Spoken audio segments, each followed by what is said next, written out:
Namaste. So this is the third in the series of questions by Danielle. He writes, can we have a selfless, normal life with a 9-to-5 job where we earn money to sustain ourselves, go to gym to stay fit, have sex, or eat great food? Is it possible to be a regular garbage man, but to see God through the illusion of reality and live life in a non-attached, sacred way? I guess theoretically it's possible, but why would anybody want to do that? I mean, once you realize who and what you really are, why would you want to then become a slave again? Huh? It's like to be a member of the corporate workforce is basically a form of slavery. And to do it successfully, I mean, it's even worse than slaves by force, dragged in chains and made to work in the fields by violence.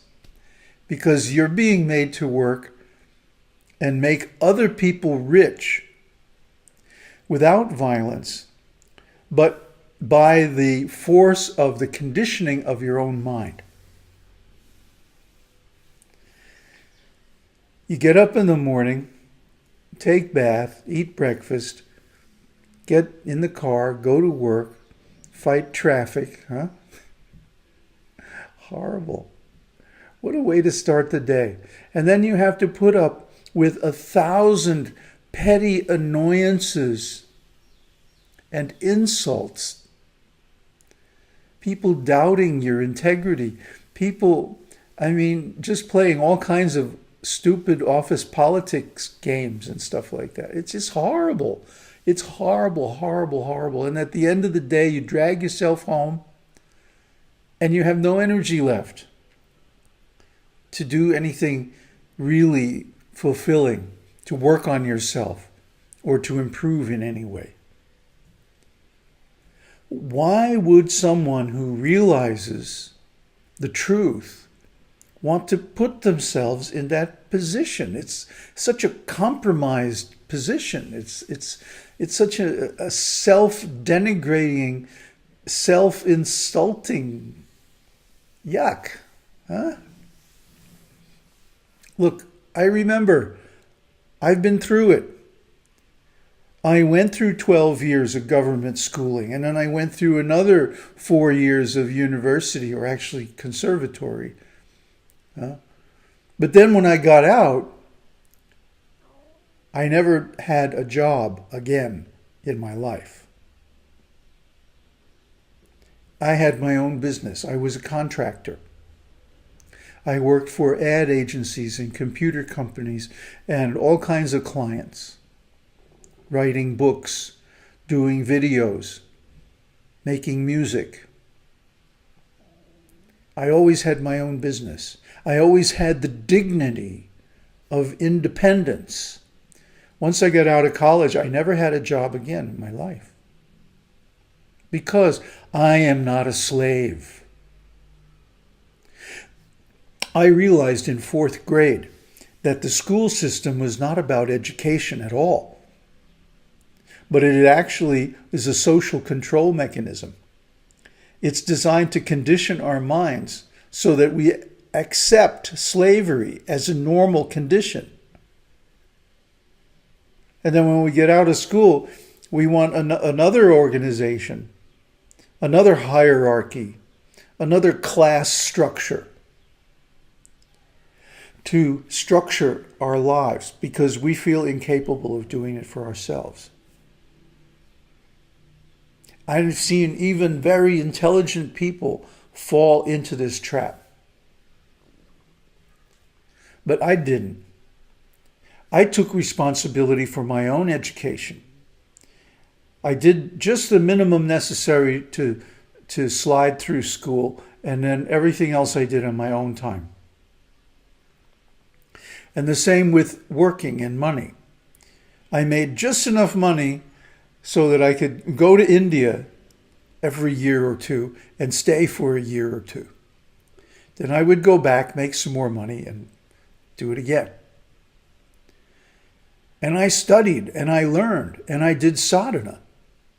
And here's another reason why this is not a good idea. To attain enlightenment, self-realization, demands an intense, concentrated effort.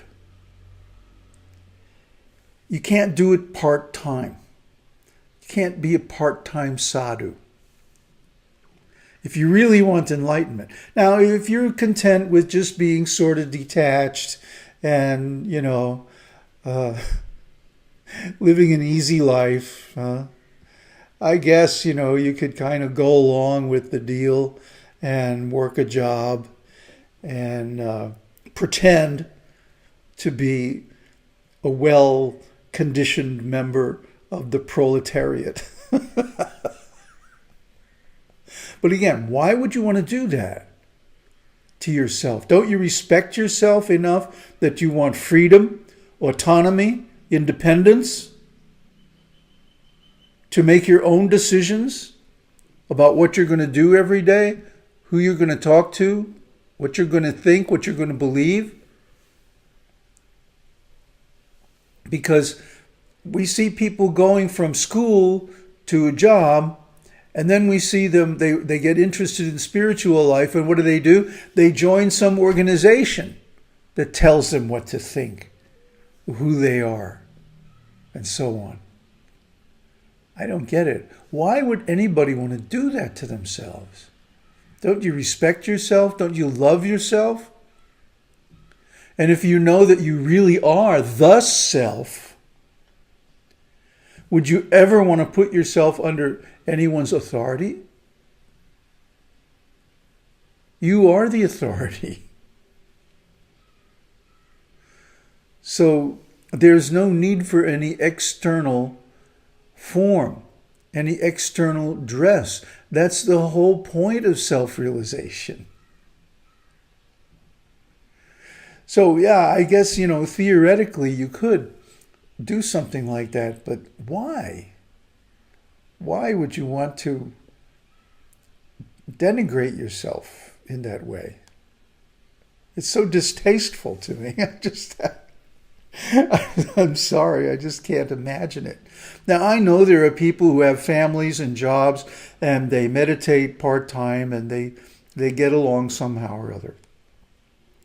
But if you really want complete self-realization, you've got to take 5 years out of your life to be a sadhu, at least to get trained how to live the life, how to be enlightened.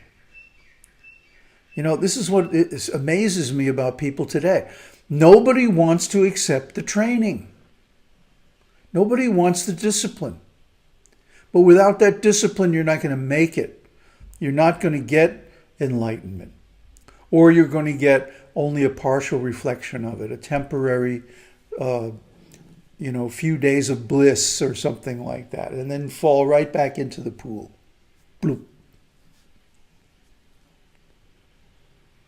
No, that's not satisfying.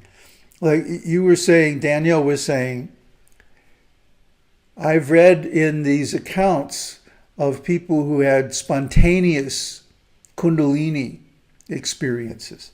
Well, I would question very strongly if those are authentic. If they weren't confirmed by someone who really knows. Like all of my enlightenment experiences have been confirmed by various sadhus or by dreams, as I've mentioned here. So, I don't trust my own mind. I don't trust my limited human intelligence. I want something higher than myself, greater than myself, to guide me and show me the right way. Somebody who's been there, who's done that, who knows. So I always sought out superior teachers. And now I'm getting to the stage where it's so difficult to find a teacher who can really guide me. I have to approach like Ramana Maharshi, Sheshadri Swamigal, the people who are already beyond the body, but still available, and can give energetic guidance toward the right way. And all this requires tremendous sensitivity.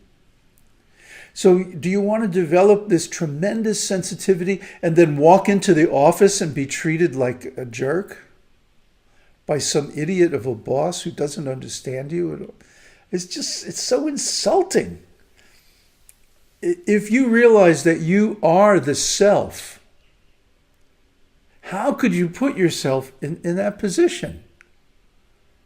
I mean, at least you would have to have your own business and be independent and be able to make your own decisions, make your own schedule, and so forth. So, my answer off the top of my head is no, you don't want to do that. Even if you could. It means a schizophrenic existence where you pretend to be a member of the society and an ordinary drone slave of the corporation. But really you have some other intention, some other purpose. I lived like that for a long time. When I went in to see my clients, I was the contractor. I was the consultant from out of town.